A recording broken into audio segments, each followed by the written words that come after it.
사업의 성공은 운이 90%다. 많은 사업가들과 자산가들이 이렇게 말을 합니다. 가끔 보면 유튜브나 자수성가 관련된 책들을 보면은 내 자신한테 투자를 하고 사업에 몰빵하라고 하는 경우들이 많아요.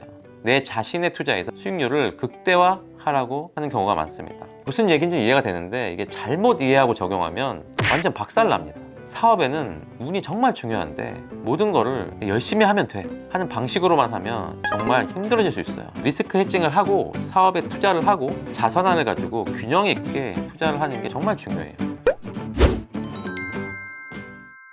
동케빈님 네. 자기계발서 좋아하시나요? 저 좋아합니다. 많이 봤어요. 그 자기계발서도 많이 읽으시고 네네. 주변에 사업으로 성공하시는 분들도 되게 많이 계시잖아요. 네네네. 그런 자수성가한 분들이 네. 보통 어떻게 하면 성공한다라고 말씀을 많이 해주시나요? 일단 자기의 역량을 키우고 계속해서 도전해라. 실패하더라도 계속해서 도전하고 그 다음에 자질을 키워라. 그런 이야기들을 좀 많이 하시죠. 그리고 사업으로 돈을 벌어라. 이런 말씀을 많이 하세요. 근데 오히려 사업으로 성장을 해라라는 말을 좀 많이 하시고 재테크나 투자들은 별로 하는 걸 권하지 않는다. 이런 경우들이 좀 많이 있더라고요. 그 말에 동의하시는 편이신가요? 어느 정도 앞부분 자질을 키우고 계속 도전을 해라. 이런 부분들을 저도 동의를 하죠.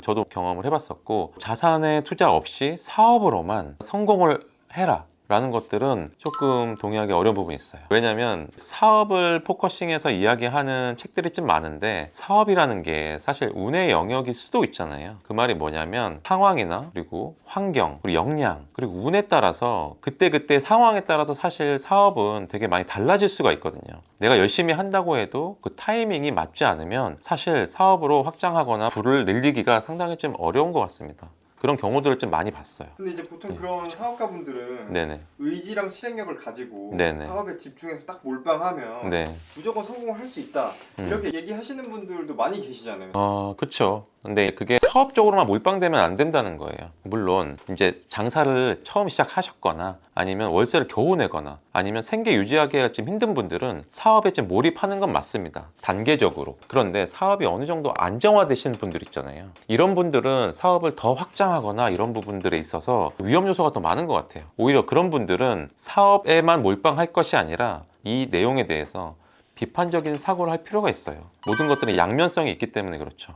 사업이 어느 정도 안정적으로 유지가 되는 분들한테는 리스크 해칭이 엄청 중요해요. 사업을 더 롱런할 수 있는 디딤돌이 될 수 있거든요. 그래서 많은 사업을 하시는 분들이 돈을 많이 벌고 행복한 삶을 살기 위해서 사업을 하시는데 결국엔 사업을 무리하게 확장을 하거나 운대가 안 맞거나 이랬을 때 오히려 더 불행해질 수가 있어요. 제 주변에도 그런 분들이 사실 많아요. 리스크 해칭이라는 게 정확하게 뭔가요?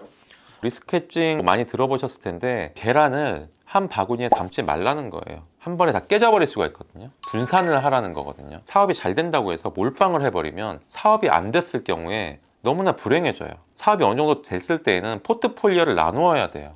사업의 영역과 자산의 영역. 이게 되게 많은 경험들을 사람들은 해보셨을 텐데요. 이번 코로나가 되게 좋은 예가 될 수 있을 것 같아요. 저 또한 그랬고 저도 코로나 전에 사업이 잘 돼서 사업을 막 확장했어요. 매장도 늘리고. 근데 코로나가 딱 왔는데 극복하기가 너무 어렵더라고요. 근데 저는 다행히 코로나가 터지기 전에 제 건물을 매입을 해서 자산화를 해놨어요. 제 건물에서 사업을 한 거죠. 그러고 나서 코로나를 겨우겨우 버티면서 지나왔는데 돌이켜보니까 코로나 기간 동안에 현금 유동성이 엄청 늘어났잖아요. 현금의 가치가 떨어지면서 자산이 폭등을 하게 됩니다. 제가 만약에 자산화하지 않고 포트폴리오를 안 했으면은 그냥 사업은 완전 폭망했을 거예요. 근데 이렇게 자산화를 하고 나니까 사업이 안 되더라도 이 자산에서 제 소득이 훨씬 더 많이 생겼어요. 그러면 자영업자분들은 어떻게 리스크 해칭을 하면 좋을까요? 자영업자분들은 어쨌든 공간을 쓰잖아요. 공간을 활용하면서 그 공간을 임대하면서 보증금이랑 월세를 내죠. 어차피 써야 되는 공간이 필요하잖아요. 그런 자영업자분들이 내 건물에서 장사를 하는 게 리스크 해칭이라고 생각해요. 처음부터 하긴 어렵겠죠. 근데 사업이 안정화돼서 현금 흐름이 늘고 현금 확보가 되면은 자산화를 해놓고 병행을 하는 게 너무 중요할 것 같아요. 그게 바로 포트폴리오고 분산 투자죠. 그리고 이렇게 했을 때 시너지가 날 수 있어요. 그러니까 사업이 좀 안 되더라도 자산에서 받쳐주면 자산으로 또 대출을 받아서 또 사업을 할 수도 있고, 그래서 오히려 이렇게 병행을 해가면서 가는 게 정말 든든하고 좋습니다. 그러면 이제 자영업자분들이 네. 건물 공부를 어떻게 하셔야 되나요? 건물을 사는 게 사실 쉽진 않잖아요. 그쵸. 그러니까 저도 해보니까 자영업자분들 중에 불인이들이 너무 많아요. 근데 그럴 수밖에 없는 구조기는 해요. 왜냐하면 몰입을 많이 해야 되는 분야이기 때문에 처음 창업을 하시고, 그렇기 때문에 저희가 그런 고민들을 되게 많이 했어요. 아, 이분들은 그냥 단순히 부동산 공부가 아니라 불인이라고 생각하고 하나둘씩 기초부터 알려드려야겠구나, 그런 생각들을 많이 했고, 그래서 이번에 11월 5일 일요일이죠.